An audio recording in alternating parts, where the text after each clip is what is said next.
Alright. Okay. So, today, we're going to take a few notes. Homework's due at some point, so make sure you get that turned in, please. I'll go through, just turn it in here. You can check online if I already graded. Now, for today, I want to make sure that, for the notes that we're getting it, just make sure that today is like the one day we're going to take a lot of notes. Try to keep up. If there's something you're still confused on, those are the type of questions we need to ask, because we're going to be covering the radicals today, like with variables and fractions and powers and stuff. And I want to make sure that everyone feels comfortable with it. Because I know it's one of those topics that, for some people, this can be super difficult for them. And then there's some people that's like, this is the easiest thing in the world. And it's just like, you just rattle off answers all day. But I want to make sure that we're on the same understanding. We're on section P.3, which is radicals and roots. Kind of it's a major topic that we're going to use a lot for pre-calc throughout the year. It's not just something that goes away after this first section. A lot of stuff we get this first section we use a lot, but this one in particular, like lots of answers in pre-calc can be square roots. So we just need to be comfortable with that. I always expect answers to come back in simplest radical form, no matter what the problem is. Like if it's got a radical and that's your answer, I expect you to break it down correctly. Okay, so it's got to be simplest form, because that's what I always see on the test. That's what I expect to do. Okay, so what we're going to look at today, obviously we're going to look at the different vocab terms with radicals. So the vocabulary terms, I want to make sure that we understand what those words are. So if I start using them more and more, you're not lost. Like Mr. Ward's been saying that word for the past 4 days. I don't know what it is yet. We're going to try to cover that. After the vocab, we're going to do a couple examples of just simple roots. What I mean by a couple examples, I'm talking about like square roots, cube roots, fourth roots, like what are the simple problems we could do with that. I'll try to show you different ways of doing it. Maybe that makes sense to you. And then we're going to get to the more difficult problems. We need to start mixing in variables. We need to look at how do we do a problem like this with variables. And what would that look like? And I'm going to try to show you maybe 2 or 3 different ways to do it. Probably 2 for sure that some people liked from previous years for variables. And a lot of people, when I show them the tricks for like variables, they're like, why didn't somebody just show me that earlier? Can't we just type it into the computer and it'll tell us? The variables? It might. I'm pretty sure like Wolfram Alpha can do stuff like that. It can kind of show you the correct answers. There's certain Google searches can do that. But I want you to be able to do it by hand because you're not using Google on a test either. So, yeah. So kind of keep that in mind. Chromebooks are closed during tests. I don't know how you use that. So you got to know how to do stuff by hand sometimes. But that's kind of what I'm going to get through. I know that doesn't look like a tall order. We have a lot to cover though. Like I want to get you to a point where you're really proficient at this. Now remember, the basic rules we're still working with. There's 2 rules for radicals. There's the product rule, and there's a quotient rule. Like those are the basic rules that we can have. There is no rule for addition or subtraction. I will show you an addition and subtraction formula, but we don't have rules like product rule and quotient rule. So that's kind of the part that we're going to be doing. So kind of keep that in mind. Okay, questions before we start? There's not really much to talk about here. I have a question. Yes. Did you name your fish yet? No, I have the Yeah, I know you sent it out. You sent it out yesterday. It's signed up. Okay, so I'm going to go through tonight after school. I'll set up a poll. We'll vote live Tuesday, all day. See what the name's going to be. Okay. I filled out the form twice. Okay. There's a couple people that filled it out more than twice. Nicole, you can't be beat. You'll fill it out like 8,000. I will. I'll just pick. My favorite I'll name. pick like names if every time. there's My like a favorite bunch of name different is Mr. people Word said 2.0. similar name. I'll put that in the poll. If there's ones I find are funny or interesting, I'll post. So. Can we name it Mr. Word 2.0? No. All right. No word juice. Mr. Word All 2.0. right. So let's talk about the actual radicals and the vocab. What is this? What is this symbol called? Radical. Radical sign. So that's the radical sign. It can be any type of root. It doesn't matter. It doesn't have to always be a square. It could be a cube root, fourth root, fifth root. That's the radical sign. Number on the inside. Radical. Now, those are the ones that can have variables. They can have positive, negative numbers. We just need to be comfortable with how to break them down. the number in the little tail area, index. And now, what I talked about yesterday, the index number, that number, okay, that number can be written in the little tail, or it can be up higher, according to Microsoft Word. I don't know where they're going to put it. So if it's like a cube root, they can put the 3 up here. It's the same thing. So just be kind of aware of that, especially when you get to test. I'll try to point that out so you're not getting confused on what that number is. But those are the types of things we need to be comfortable with, because I'll use that a lot, especially radicand. And the book does this nasty job of trying to show you everything in the radical sign, because sometimes they do this.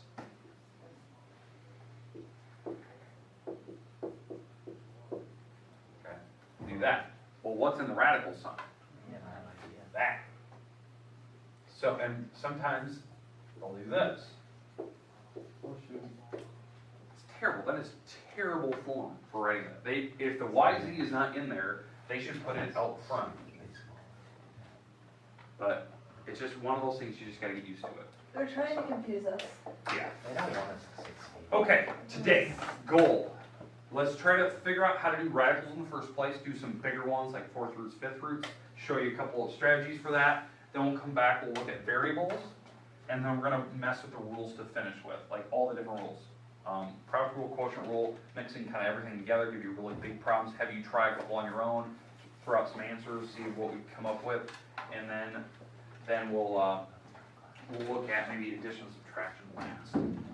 Now, in the middle of these, yes, there is going to be those imaginary numbers. We're going to still do that. It's going to be a part of what we're doing today, so we'll talk about that and we're going to come up with it. Okay? All right. So, for the radicals, let's talk about like the square root of, let's go with the 72. Okay? Now, does this number have a perfect square root? No. Because if you think of the chart, right, we have the perfect square chart. So perfect squares. Most people like have these, like in geometry I always had you kind of write these down, I always had them somewhere on the board. It's very common sense, 1, 4, 9, 16, 25, 36, 49, 64, 81, 100, 121, 144, 169, 106, 225, blah, blah, blah, blah, blah, blah. Alright, most like, that's what we did in geometry. I just give you this big list and those were it. Okay? That's everything. Now, again, how we came up with that is 1 times 1, 2 times 2, 3 times 3, and so on and so forth. Okay, up through 15. I went through all of them through 15. 72 is not on the list. That means it's not a perfect number. That means it's actually irrational. That there's this part in there that will have numbers left under the radical house, because it's not perfect. Okay, if it was a perfect number, it would just be a whole number, but it's not. So there's different strategies for how to simplify this. Again, I want this in simplest radical form.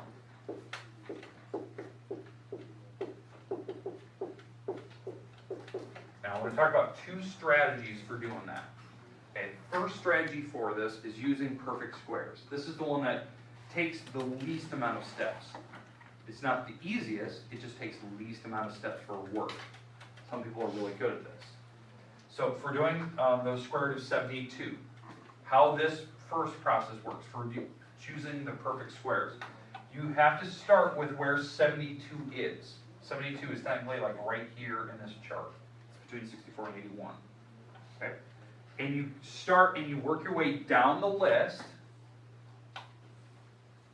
So start here at 64 and see, does 64 go into 72? Can you divide it out of it? No. Does 49 go into it? No. 36 go into it? Yes. In fact, it's 36 times 2. Okay. So you'd have to actually go back. That's using the perfect square list. That's why I give you the list. Some people like that. It's really quick. So now that you have this, this is now the product rule. Product rule allows you to separate these into their own radicals, because it's the same answer anyway, because it doesn't matter if you multiply them now or multiply them later, it's still the same radical, it's still the square root of 72. And what is the square root of 36? 6, so this is 6 root 2. That's it, you're done, because the root 2 won't break down. That's why the perfect square list is actually the shorter way to do a problem. Now, it may not be the easiest, because you really have to know, do those numbers go in, you really need a calculator. Well, if you have a calculator, why are we even doing that in the first place? You should probably just type it in the calculator and just giving you the decimal. So, for some people that makes no sense. Like, I would just use the calculator in the first place because I didn't know 3600. Maybe you thought about something else. That would require the other list. The other list, which I call the second method, it's used by Mr. Gavin a lot, it's used by Ms. Weisenstein. It's where you break down numbers as far as you can. Like you basically try to make it into prime numbers. Like you go as far as you can, so multiples. So like for instance, when you think of the number 72, it doesn't even matter where you start. I don't want you to think about 2 or whatever the smallest number is. Just what are numbers that multiply to give you 72 in the first place? 9. 36. 9 and 8, 36 and 2. Like you can think of different numbers. I'm going to go with the 9 and 8, right? Just without thinking about perfect squares, you just think about what are numbers that multiply to give me those. So maybe you're the 36 and 2 person. Maybe you're something else. So once you're here, you try to break these numbers down even further. So like the 9 is 3 times 3. The 8 is 4 times 2. Then I keep breaking that down even further. 3 times 3, 4 times, or the 4 is 2 times 2, and then times 2. So we've officially broken down that number as far as you possibly can. And now we have to look at what the index number is. This is where this process requires you to know the index number. So what's the index number outside? It's a 2. Even though they don't have it written, it is a 2. And why that's important is that we're looking for pairs of numbers. 2 numbers that match. So we actually have pairs. We have a pair of what? 3s and 2s. Anytime there's pairs, we're looking for 2 numbers that match. I don't care if there's 3 of them, right? We had 2, 2, 2. We're looking for pairs because the index number is 2. 2 numbers at the same time. You can have multiple ones, like around. Maybe you're circling a bunch of different pairs. That's fine, like I'm doing here. The rule is you cross one out, you kick one out. How it works. Cross one out, kick one out. So what numbers are now on the outside? 3 times 2 and 3 and 6. 2. Yep, 3 and 2 are now on the outside. Was there any number that I didn't circle that was left? Yeah. The 2. And the final thing is, if there's numbers on the outside or numbers on the inside, you can multiply them together. There's dots everywhere. And guess what? It's the same answer. Now, looking at that, most people go, why would anyone do that? It's way too long. Like, I did it way faster earlier. Yeah, but if you're in that weird situation where you don't actually know what perfect square goes in, maybe you're in the thousands, you're like, God, I don't want to sit here and divide all day. Just do the other rule. Do this rule, and just break it down as far as you can until you find pairs. Because it will work. It will give you the same answer. It may be actually easier to do that. Because you don't have to put too much thought into it. You just know what goes into it. Maybe you know that 2 goes into it, or 4, or 5. So you can start taking numbers out really quick and breaking it down very, very quickly. Okay, questions, comments about that? Okay, do we feel comfortable with those 2? Okay. All right, now, I did say, I want to talk about how do we do this with like cube roots. Because I don't know, sometimes no one tells you how to do it for a cube root. So I want to show you the cube root, like a shortcut, and then I want to show you this method, that method, I call it method number 2, how to do that method with a cube root. Like what's the process? What would the answer look like? How do we do it? Okay? And then we can apply it to the 4th root and 5th root. Okay, so let's do a cube root, and we're going to make a list. So let's make a number, in fact, let's actually just use the same number. Let's just go 72 so we don't have to spend all day doing it. Okay, so we're going to do the cube root of 72. Cube root of 72. So I'd like to write that down. Okay, we're going to do this first by the first method. What I mean by that, we're going to use the cube list. So this is method number 1. You try to figure out the biggest cube number that's in there. So the cube list is where you take 1 times 1 times 1, 2 times 2 times 2, 3 times 3 times 3, 4 times 4 times 4, 5 times 5 times 5, 6 times 6 times 6, 7 times 7 times 7, and you can keep going. I don't know what the next numbers are. Okay? I think those are right. Now that we're here, is there a number on that list that goes into 72? Because 72 is technically right here. So, you know, this is 4 times 4 times 4, 5 times 5 times 5, so some weird decimal between 4 and 5. Thinking about that like decimal form. oh, 72 is here. Does 64 go into 72? Probably not. No. 27? No. 8 does. It's 8 times 9. 8 times 9 is 72. So we can separate these using the product rule into their own cube roots. And yes, if you forget the little 3 out front, I count it wrong. It is a cube root. Remember to write those down. And what's the cube root of 8? What number do you take times itself? 3 times cube 8. 2. So that's 2, cube root, 9. Done. That's your answer. Okay, makes sense. Yes. Okay, now, method number 2. I'm going to do it for maybe a couple here. So let me do a big number so you can see this. Let's go alright, so here we go. 3,136. Jeez, that's a big number. I know it's silly. Cube root of that number. It's silly. Alright. Okay, now, let's say you're going through, like we know in 3,136, what number goes into it for sure? 1. Let's say 1. We're not going to go with 1. But 2 goes into it for sure. Okay? The reason why I know that. So this is doing method number 2 now. How I know 2 goes into it? It was an even number. And it was a 6. So I know a 2 goes into it. So I'm separating it by 2's. So that is a 3136 divided by 2. That is a 1568. So 1,568. Now, did you say that number earlier? Yeah. Okay, sorry. I was wrong. Okay, now, what goes into that number? 2. 2 again. So I can separate that number. 750 plus 38 is 84. That can go to 2 again. 2 goes into that again. So now you're starting to see, like, this doesn't take really any thought. Divided by 2, that is 392. Now you can cut it in half again. Cut it in half again. So now you guys get the idea, right? 191.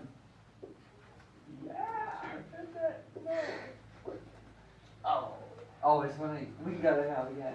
Cut it in half again. So you're thinking, oh my gosh, are you kidding me right now? Yes. 3. So I'm already up to 5 2, so divide that by 2. That is a 98. 98. So guess what? Again. Cut it in half again. So 2, 2, 2, 2, 2, 2. Divided by 7. That's right. 1, 2, 3, 4, 5. So it's 2 again, and that is 49. 7 and 2. Alright, 7 and 7. 7 and 7. I just want another 2 in there. 7, 7. Alright, there we go. Alright, so we broke it down as far as we can. So that's method number 2 now. I know that seems silly, but dividing by 2s isn't a big problem. And now, and I've actually got it wrong myself.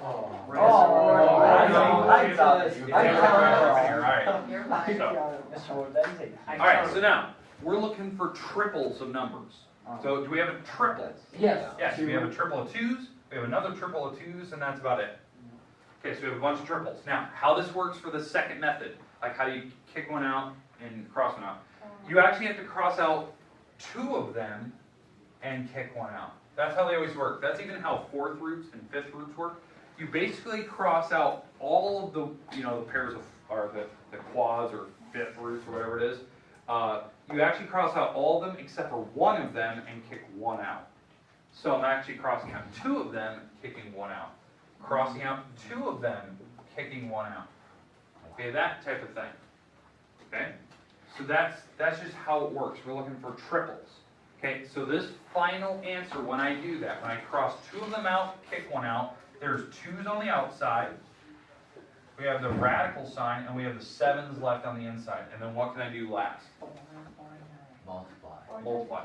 So that's 4 cube root 49. And that would be the final answer. Now, some people are fortunate that calculators can actually do that. Some people don't. Certain types of Texas Instruments can now do radicals. They can actually break them down for you. Some type of Casios can do that too. The big, super expensive ones don't do that.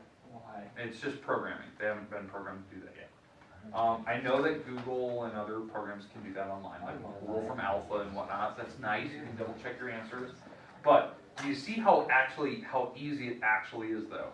Especially when you know the process, that you cross them out, kick one out. Like it didn't really take mental effort. It just required that you divide it a bunch of times. I know that seems silly, but if you happen to know like a perfect number, like how I made that number, I just took 64 times 49. That's all I did in my calculator. I just picked one of the numbers that was on the list.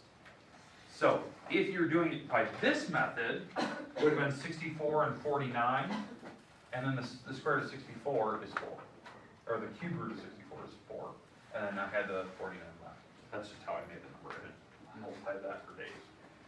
So, I kind of like okay. it too. Now, questions about that? Does that help you a little bit with how to do the process for crossing things out, kicking one out? Okay. Yeah. I know cube roots and fourth roots and fifth roots are tough, but if you know that process, like knowing how to circle, like how many you need to circle, how many you need to kick out, it's always kicking out one, cross all the rest out. You know, that type of thing, no matter if it's a fourth root or fifth root. So, okay, we good though? Okay, let's do variables now, letters. Okay. Okay, we'll start with square roots, and then we'll move on from there. Now I'm going to show you two methods of doing this. One is easy, one is difficult. But the difficult one you'll probably find is the most efficient way of doing it, which I know is weird. It's efficient for how it's done. Alright, so I'm gonna give you a problem, and then we're going to write it down here. So, here we go. 8x to the third y. We're going to take a square root of this, and we're going to try to learn how to break this down.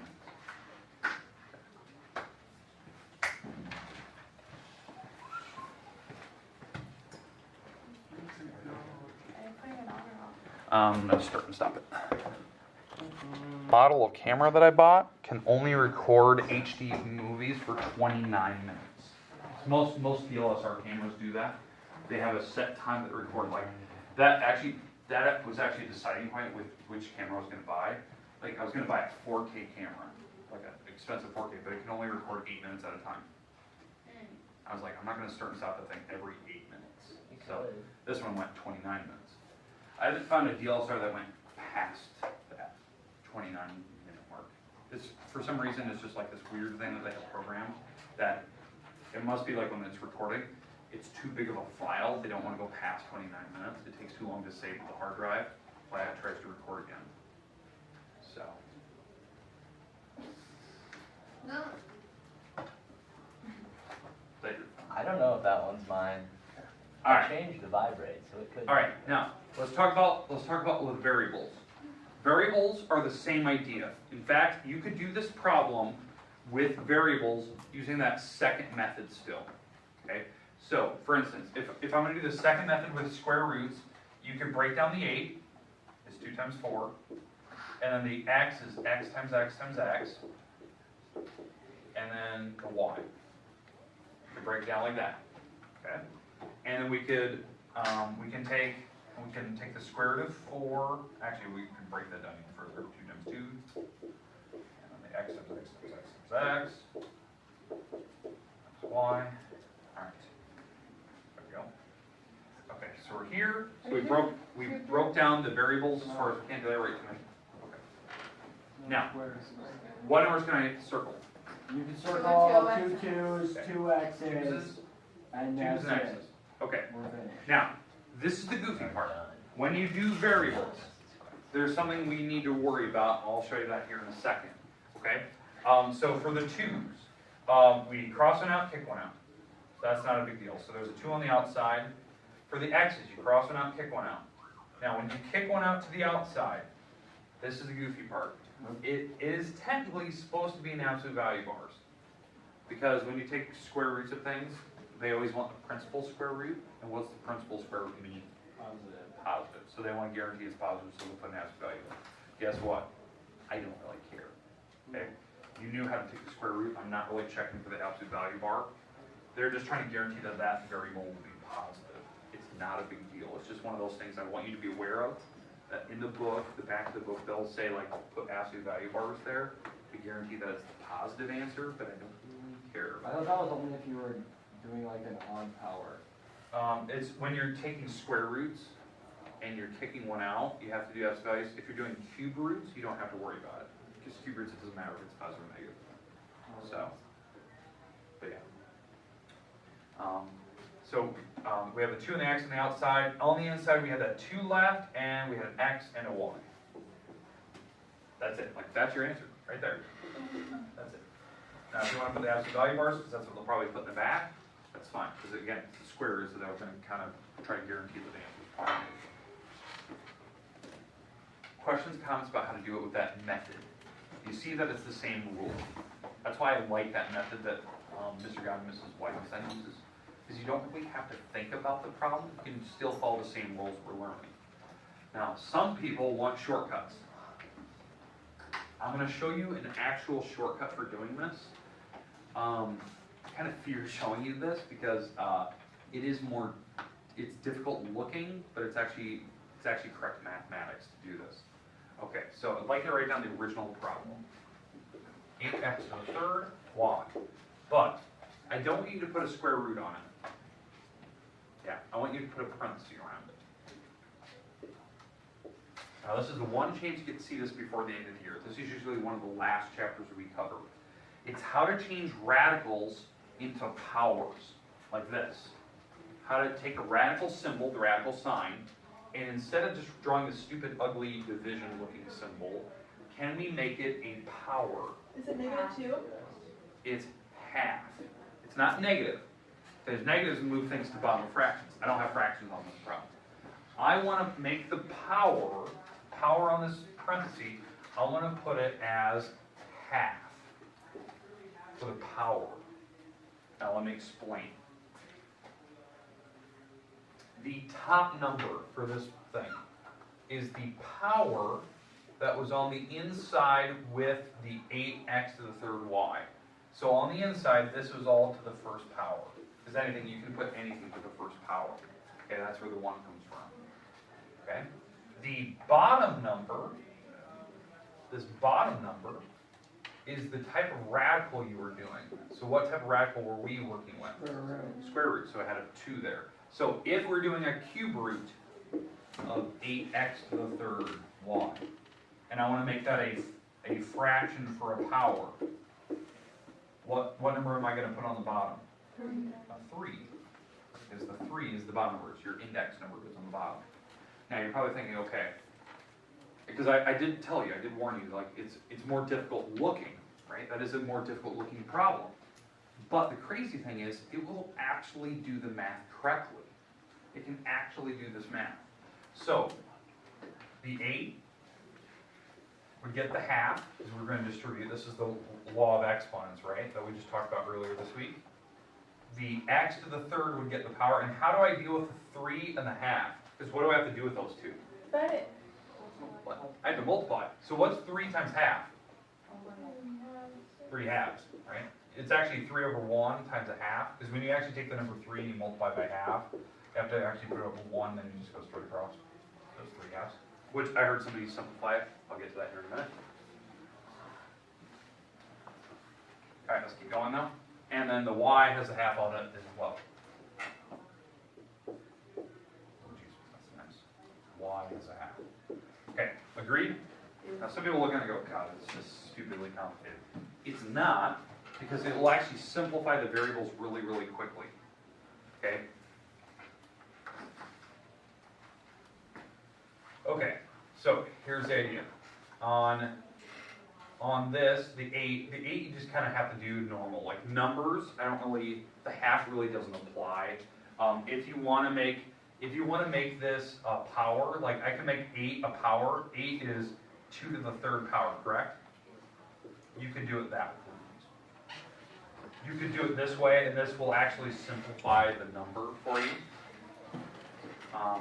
It's not a big deal. Like usually when I have numbers like this, when I have a bunch of variables, I usually just do the numbers the old school way because I can usually do that faster in my head.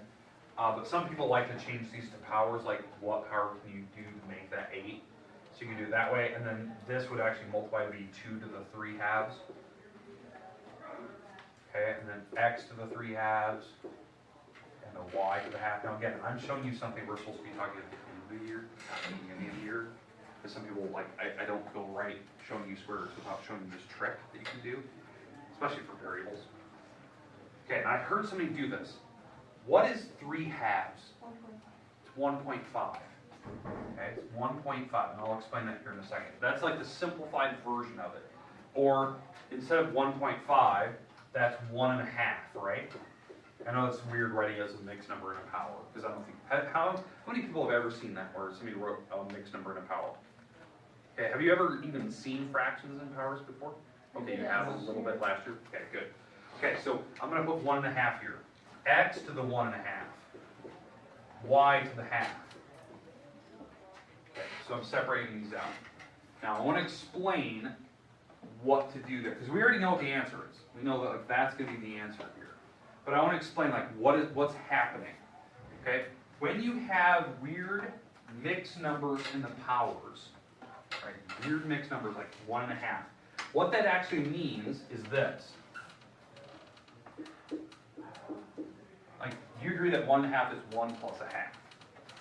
Well, when you add powers, what type of operation do you do when you add powers together? It's multiplying, right? Think about this. When we did problems like a couple days ago when we had homework, I was giving you homework problems like this. I know they weren't this easy, but when you did that type of math, when you multiply things together, you had to add the powers. Agreed? I'm gonna, instead of going like, I'm here, and I'm gonna go back to the original problem. So instead of adding the powers like I'm doing here, I'm gonna separate them to their own multiplication part.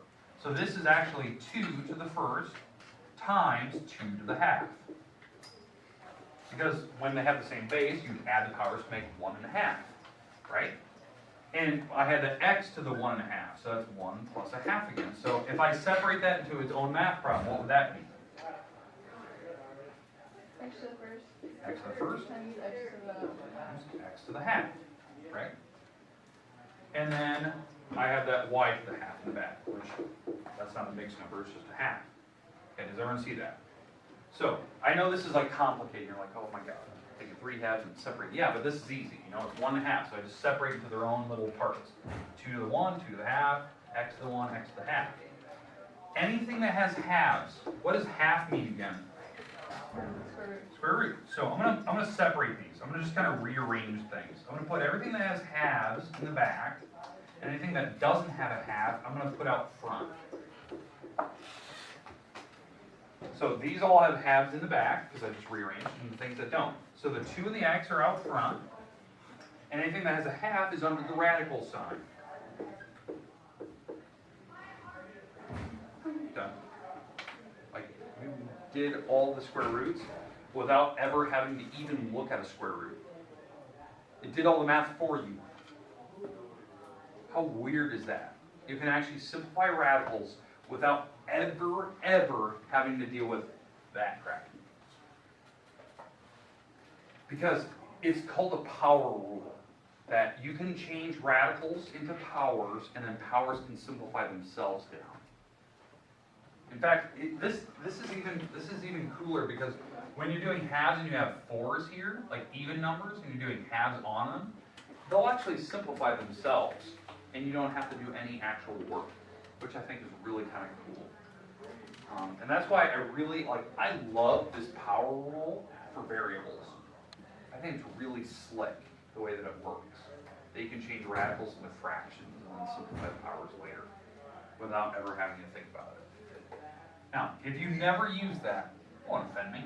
Because some people, they like this. They like the whole process of breaking down, doing the big tree things and kicking one out. Like, that makes sense to them. Do that. You do you. Some people might actually find that useful. Like, that to them, some people, that makes a lot of sense. Like, yeah, I could do that over and over and never have to worry about homework. Now, that's an end-of-the-year topic. Because at the end of the year, we start talking about logarithms and exponents and all that good stuff, which I think we talked about logarithms last year, right? We do that at the end of the year, just kind of a little tie-in. I just kind of do a quick review. That's how I do it every year. But I just want to make sure, you know what a logarithm is, you know the purpose, you know, what we can do with it, that type of thing. That's usually it's the last 2 weeks of school, something like that. I don't spend a lot of time on it. But I just want to at least let you see that, because I don't know how many people ever get to see that until you get to college level, like Calc 1 or 2, and then the professor's like, what, you've never seen powers and fractions before? So, okay, questions at all with variables, like the process for doing them? Okay, let's talk about the product rule and quotient rule. We've been seeing a lot of product rules. Okay, a lot, in fact. A lot of product rules, okay? But I want to talk about the quotient rule. X to the third over 4, and we're going to do a square root.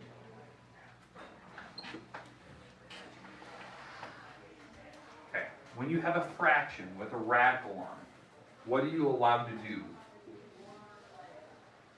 What's the rule for fractions? Anyone remember from like algebra 2?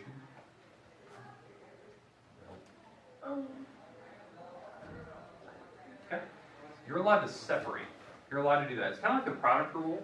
You can separate the radicals to top and bottom, and you're allowed to simplify that. Okay?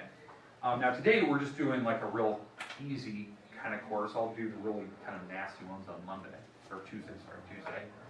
But once we get to here, now you can attempt to take square roots by themselves. So like for instance, what's the square root of 4? 2. So the bottom's done. It's a whole number. It's fine. We don't need to even do anything with that. On the top, we need to simplify that. You can either do it by the power rule, you can do it by the breaking it down rule, the method number 2. So if you're that person that wants to do this, that's fine. It's a square root, so how many do I have to circle? 2 of them. Kick one out, so really it's an x on the outside. There's one x left on the inside, and then the 2's on the bottom. And if you want to put absolute values, that's fine. You can do that. It's the same answer. Okay, questions on the quotient rule. They can separate them into their own radicals. Now, obviously Monday, we need to talk about what happens when the bottom doesn't work out to be a nice pretty number. How do you get rid of it? How do you deal with a cube root and get rid of that type of thing? Okay, are we somewhat good about what we did today? Yeah. All right. Homework, I'm going to hand it back to you. Now, here's the rule. If you made mistakes, correct them on a separate sheet of paper, staple it to the original, turn it back in. I'll regrade it. Okay? Okay. So, staple it, turn it back in. Now, don't throw them away. I make mistakes, I know this. Don't throw them away. You need to check, are they entered in the grade book? Like, so I always do it, I always enter them in, but sometimes yours sticks to somebody else's and I missed it. And you don't have a score entered for you, and it just has like a LI or a blank, like it's missing. Because it's probably being handed back to you graded, I just forgot to enter it. And that happened I think once last year, once. So, hold on to it until you know it's entered for sure, then you can throw it away and you do whatever you want. Okay? I don't know how much time I have left, oh my god, I don't know if I have a minute left or if I have... You've got I got a minute. I gotta go quick. Need some help? Ray, did you do an admirable job on that assignment? No, he does not want you to see scores. I don't want you to see mine. Oh yeah. Oh yeah. Oh yeah. Ray, do you not know your classmates? Well, do you not know your class? He's even in your grade. There's no excuse for that. Well, Okay, no. Nicole. Now I'm not Okay, Dalton. sure. Dalton doesn't even know his classmates. I don't know what Yeah. Henning. I don't know why you don't know your own classmates. You're your classmates. Amanda. Right here. Still life. Macy. Admiral. Tori. Thank you, Tori. Oh, is that? Leah. OMG, get out of here. Justin. Where's Red? Dalton, what Okay. is your... Sam. Sam here today? No, hold on. You said my name. Okay. Sam, John. Kyle. Here, buddy. There you go. Your best buddy. Leah. Dakota. Here, buddy. Tori. Are you coming with John? Mara. Hey, we're at the interns at 7. Yeah, where's John? Josie. Mara. I'm going with purple hair. Spillman. Yeah, he's gonna. I hope not to should come with us too. That's why you gotta take the number. Reese. I don't know why randomly it's always called me. Yeah. I usually put it on do not disturb and I forgot. Who keeps calling you though? John is 7 as far Says the random number. 3. You, John, Kate, Vernon, and then Matt. Maybe Matt. I'll talk to Purple. Yeah. Hey, that's all I know. Okay. Hi. How are you?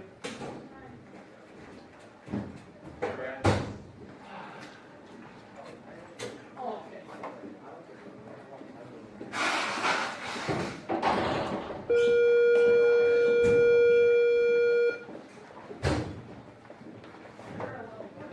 Good old geometry.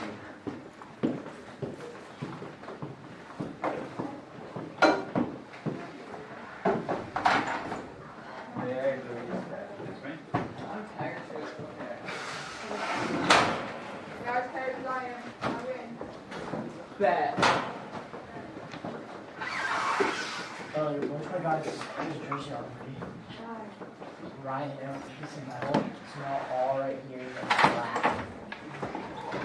it's flat. What? He didn't do it on purpose. Like Adam ran into it. And now Adam's sitting in the shop like washing his jersey. Yeah, you will be mad. Yeah. Adam's mad about it. It's so funny. Adam's of course, the brand new jersey. Right here, where like, you would know what the gas is saying. Perfect. Put it right on the mask, please. Right on the top. Right over the book. All right. We weren't welding, so we didn't have the coats on, but I mean, everybody else took theirs off, like, intelligent people, but not Adam. I couldn't get it over. He kept his right on. Who took my spot? Kevin, who took your spot? All my spots are taken. Oh, Kevin. Nah, yeah. Dude, all my spots are token. Token? I was practicing.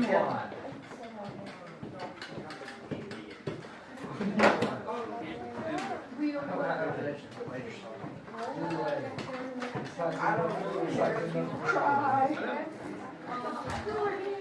What? Kim, how's practice? You gotta step up, buddy. What did I do wrong? Just, you're scared. Ran away. Yeah, you ran away from the joke. Like, you literally turned around and ran away.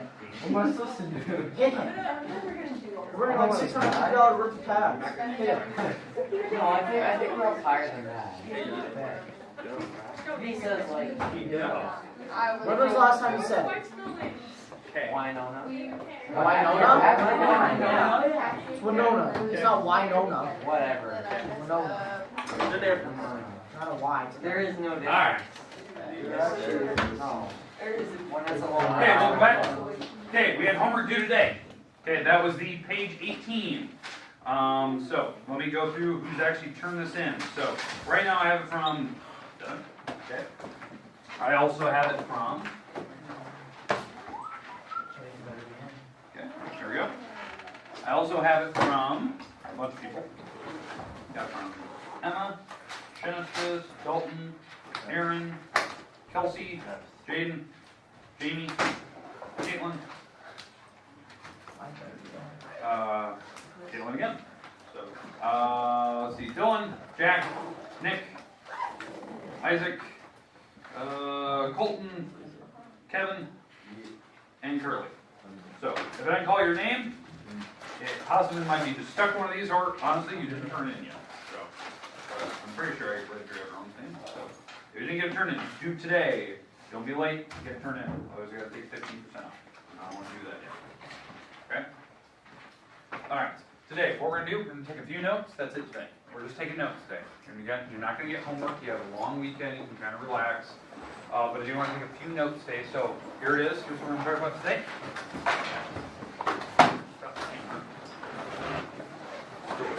You still talking to me?